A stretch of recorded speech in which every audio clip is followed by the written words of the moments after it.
Break के बाद आप सभी का स्वागत है। सियासी नजरिए से देखें तो राजस्थान विधानसभा में विपक्ष का सियासी मैनेजमेंट फेल्योर दिख रहा है। शुक्रवार को एक तरफ जहां विपक्ष गहलोत सरकार के दंड प्रक्रिया संशोधन विधेयक के खिलाफ हमला बोल रहा था, वहीं दूसरी ओर पार्टी के पुराने नेता कैलाश मेघवाल ने नेता प्रतिपक्ष गुलाब चंद कटारिया के सामने ही गहलोत सरकार के विधेयक की तारीफ में कसीदे पढ़े। सदन में आपसी मतभेद में उलझी बीजेपी, विपक्ष का फ्लोर मैनेजमेंट फेलियर, विधेयक के पक्ष में विपक्षी नेता का बयान। राजस्थान विधानसभा में कार्यवाही के दौरान उस वक्त अजीबोगरीब स्थिति हो गई जब नेता प्रतिपक्ष गहलोत सरकार के दंड प्रक्रिया संशोधन विधेयक की धज्जियां उड़ा रहे थे। ठीक उसी वक्त बोलने के लिए खड़े हुए बीजेपी नेता कैलाश मेघवाल ने सरकार के विधेयक की तारीफ में कसीदे पढ़ने लगे। मेघवाल ने सदन में खड़े होकर कहा कि मैं संशोधन का स्वागत करता हूं। इस पर बीजेपी के बाकी विधायक हैरान रह गए। नेता प्रतिपक्ष कटारिया ने दंड प्रक्रिया संशोधन विधेयक 2022 को कानून प्रक्रिया की धज्जियां उड़ाने वाला फैसला बताया। लेकिन इतने साल बाद अचानक ये इस प्रकार का अमेंडमेंट लाना, ये कोई तो भी सोची समझी चाल है। सरकारें आती रहेगी, सरकारें जाती रहेगी, कौन बनेगा कौन जाएगा, लेकिन कानून में इस प्रकार का अमेंडमेंट करके कानून की धज्जियां उड़ाने का काम करने की और कदम बढ़ा रहे हैं। नेता प्रतिपक्ष कटारिया एक तरफ दंड प्रक्रिया संशोधन विधेयक 2022 को लेकर सरकार को कटघरे में खड़ा कर रहे थे, वहीं दूसरी ओर विधेयक पर बोलने के लिए खड़े हुए कैलाश मेघवाल ने विधेयक का समर्थन कर विपक्ष को हैरत में डाल दिया। जो आचार संहिता है जिसमें आप ये अमेंडमेंट लाए, मैं सभापति महोदय इस अमेंडमेंट का स्वागत करता हूं, और स्वागत इसलिए करता हूं कि ये एक इनोसेंट अमेंडमेंट है। मैं इनोसेंट इसलिए कहना चाहता हूं कि कोई अमेंडमेंट हो, कोई प्रक्रिया हो, उसका परीक्षण हाई कोर्ट में भी होता है, उसका परीक्षण सुप्रीम कोर्ट में भी होता है, और वहां जाकर के उसके बाद उस पर मोहर लग जाती है कि क्या स्थिति है। सदन में गहलोत सरकार के विधेयक के पक्ष में बीजेपी नेता कैलाश मेघवाल के समर्थन के बाद विपक्ष मेघवाल के बयान से दूरी बनाने में लगा हुआ है। मेघवाल के बयान पर अपनी प्रतिक्रिया देते हुए उपनेता प्रतिपक्ष राजेंद्र राठौड़ ने कहा कि ये मेघवाल जी के निजी विचार हो सकते हैं, इसे पार्टी से नहीं जोड़ा जाए। कैलाश मेघवाल जी हमारे वरिष्ठ सदस्य हैं, उन्होंने लीक से हटकर जो बात कही ये उनका व्यक्तिगत विचार हो सकता है।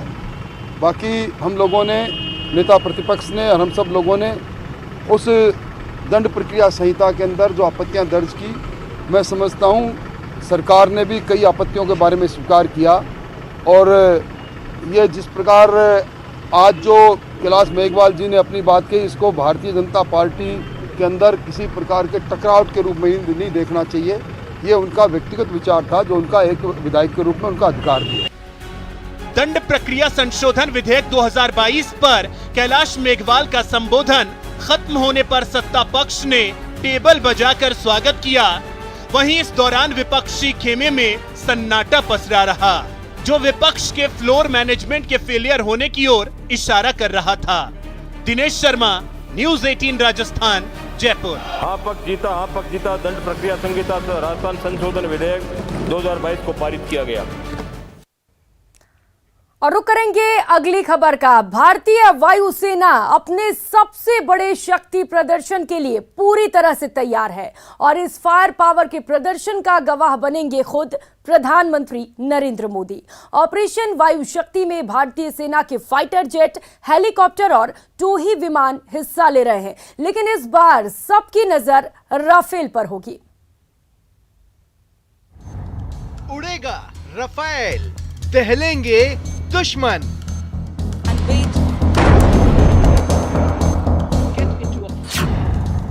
ड्रैगन का होगा हार्ट फेल।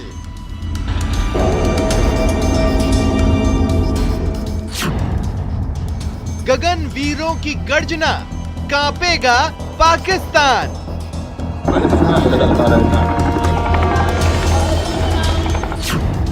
आसमान में दिखेगा हिंदुस्तान का दम।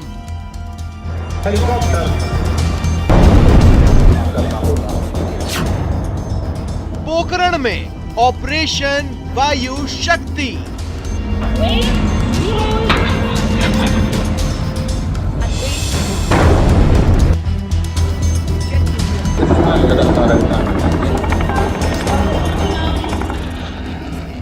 मार्च 2022 को दुनिया की चौथी सबसे बड़ी वायुसेना यानी इंडियन एयर फोर्स तैयार है सबसे बड़ी वॉर एक्सरसाइज के लिए। नाम है ऑपरेशन वायु शक्ति। जी हां, तैयारी पूरी है दुनिया को अपना दम दिखाने की, आसमान में छा जाने की, क्योंकि ऑपरेशन वायु शक्ति के दौरान एक तो नहीं 148 एयरक्राफ्ट पोखरण के आसमान में अपना दम दिखाएंगे। करना होता है जिससे शत्रु को हमारी तोप की सही स्थिति का कभी पता चलता नहीं। युद्धाभ्यास में 148 एयरक्राफ्ट शामिल होंगे। 109 फाइटर जेट्स अपना जलवा दिखाएंगे। पहली बार रफाल का दिखेगा दम। 24 हेलीकॉप्टर और 7 ट्रांसपोर्ट एयरक्राफ्ट भी शामिल होंगे। जगुआर फाइटर जेट 1000 पाउंड के बम से टारगेट को ध्वस्त करेंगे। Sukhoi fighter jet combat air patrolling करेगा। 1000 पाउंड का बम टारगेट पर बरसाएगा Su-30। MiG-29 तय टारगेट पर 500 किलो का बम गिराकर उसे नेस्तनाबूद करेगा। लेजर गाइडेड बम और एरियल टारगेट पर R-73 मिसाइल दागेगा तेजस। साथ ही जमीनी टारगेट पर 1000 पाउंड के बम से निशाना लगाएगा। मिराज 2000 जमीनी टारगेट पर 250 किलो का HSLD बम ड्रॉप करेगा। स्वदेशी एडवांस्ड लाइट हेलीकॉप्टर 20 mm की फ्रंट गन के जरिए टारगेट पर गोलीबारी करेगा। Attack helicopter Apache Hellfire missile दागेगा। Mi-35 टारगेट पर 80 mm के रॉकेट और स्वदेशी light combat helicopter 70 mm rocket दागेगा। Chinook M777 ultra light howitzer को एक्सरसाइज एरिया में एयरलिफ्ट कर लाएगा।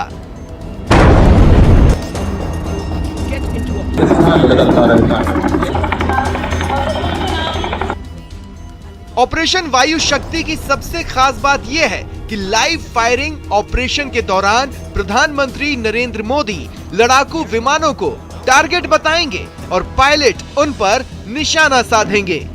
पाकिस्तान की सीमा के बेहद करीब पोखरण के चांदन में पहली बार भारतीय वायुसेना का सबसे advance fighter Rafale supersonic speed में उड़ान भरता दिखाई देगा और air to air missile fire करेगा।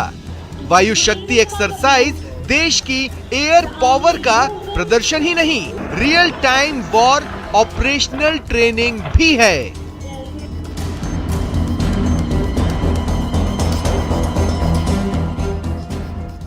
देश की पश्चिमी सीमा से सटे पोखरण के चांदन फायरिंग रेंज में भारतीय वायुसेना का युद्धाभ्यास वायु शक्ति 2022, इसको लेकर के फुल ड्रेस रिहर्सल के दौरान आसमान में सुखोई और राफेल के साथ अन्य फाइटर विमान की गूंज सुनाई दे रही है। इस गूंज को 7 तारीख को प्रधानमंत्री नरेंद्र मोदी की मौजूदगी में एक बार फिर गुंजायमान किया जाएगा, जिसके गवाह भारतीय सेना के साथ कई अन्य लोग भी रहने वाले हैं। सहयोगी शेर सिंह के साथ रंजन दवे, न्यूज़ 18 नेटवर्क। और इस वक्त एक दुखद खबर सामने आ रही है। ऑस्ट्रेलियन क्रिकेटर शेन वॉर्न का निधन हो गया है। ये खबर आपको बता रहे हैं, दुखद खबर इस वक्त के सामने आ रही है। एक ऑस्ट्रेलियन क्रिकेटर थे, ये जाने माने हस्ती थे। क्रिकेट जगत को बहुत बड़ी क्षति यहाँ पर पहुंची है और ये बड़ी खबर इस वक्त की आपको बता दें, बड़ी और दुखद खबर इस वक्त के सामने आ रही है। ऑस्ट्रेलियाई क्रिकेटर गेंदबाज थे, एक शानदार गेंदबाज शेन वॉर्न अब हमारे बीच नहीं रहे। पूर्व ऑस्ट्रेलियाई गेंदबाज की मौत हो चुकी है। 52 साल की उम्र में उनका निधन हो गया है। तो महज 52 साल की उम्र में आज उन्होंने आखिरी सांस ले ली है। खेल जगत के लिए एक बहुत बड़ी क्षति। ऑस्ट्रेलियाई गेंदबाज शेन वॉर्न अब हमारे बीच नहीं रहे। तो बड़ी खबर इस वक्त की आपको बता रहे हैं, दुखद खबर सामने आ रही है ऑस्ट्रेलिया से। ऑस्ट्रेलियाई गेंदबाज शेन वॉर्न अब हमारे बीच नहीं रहे। जब ये गेंदबाजी करते थे तो लोग इनकी गेंदबाजी देख के कायल हो जाते थे। जमकर इनकी सराहना होती थी, तारीफ होती थी। कई मैच में इन्होंने अपनी शानदार गेंदबाजी से, शानदार प्रदर्शन से ऑस्ट्रेलिया को जीत भी दिलाई थी। और इसके बाद इन्होंने एक समय के बाद संन्यास ले लिया और आज ये दुखद खबर सामने आ रही है। महज 52 साल की उम्र में आज उन्होंने आखिरी सांस ली है। तो ऑस्ट्रेलिया से इस वक्त की बड़ी खबर सामने आ रही है, दुखद खबर है पूरे खेल जगत के लिए। क्रिकेट की दुनिया में जाने माने हस्ती शेन वॉर्न थे। सिर्फ देश ही नहीं, पूरी दुनिया में शेन वॉर्न के नाम का डंका बजता था। उनकी गेंदबाजी के लोग कायल थे। जब वो पिच पर उतरते थे तो लोग उन्हें देखना बेहद पसंद करते थे। उनकी गेंदबाजी लोग खास तौर पर देखते थे और इसीलिए लोग पवेलियन भी जाते थे। दुखद खबर ये सामने आ रही है। महज 52 साल उनकी उम्र थी और इस कम उम्र में आज उन्होंने आखिरी सांस ली है। तो फिलहाल ये नहीं पता चल सका है कि किन कारणों से शेन वॉर्न का निधन हुआ, लेकिन ये दुखद खबर इस वक्त आपको बता दे, 52 साल की उम्र में शेन वॉर्न का निधन हो गया है। पूर्व ऑस्ट्रेलियाई गेंदबाज क्रिकेटर आज हमारे बीच नहीं रहे।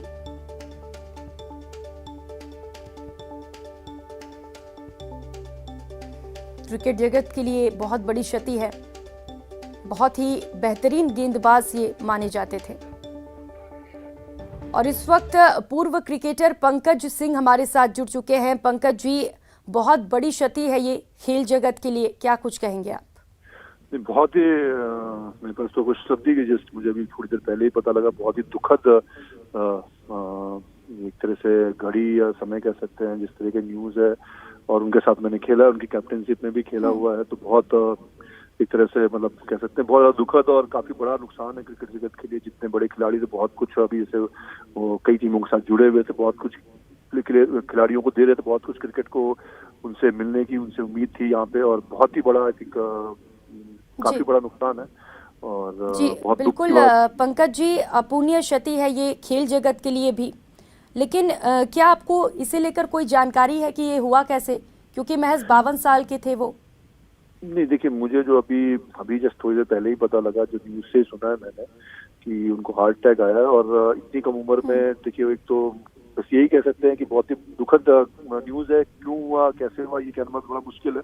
फिट थे काफी, जैसे हम जानते हैं, फिट हैं और काफी सही, सब चीजें अच्छी थी उनकी। पर अब क्यों और कैसे हुआ ये कह पाना तो बहुत मुश्किल है।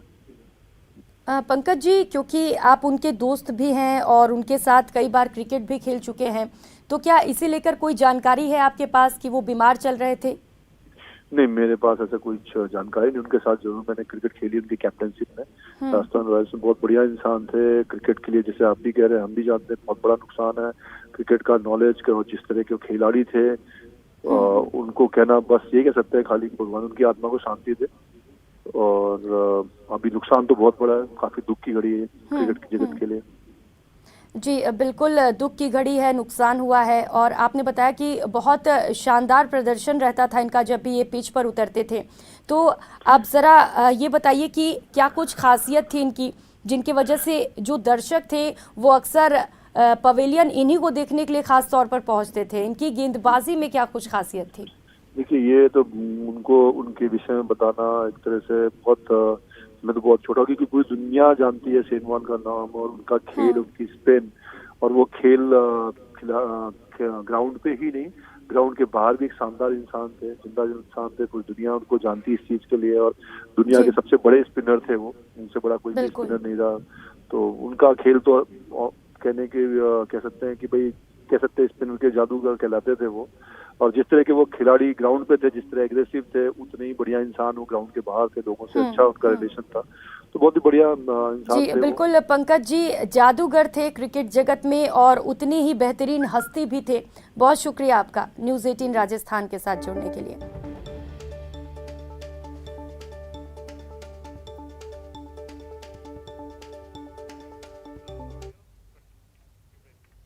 और यहाँ रुकेंगे एक छोटे से ब्रेक के लिए, लौटेंगे फौरन।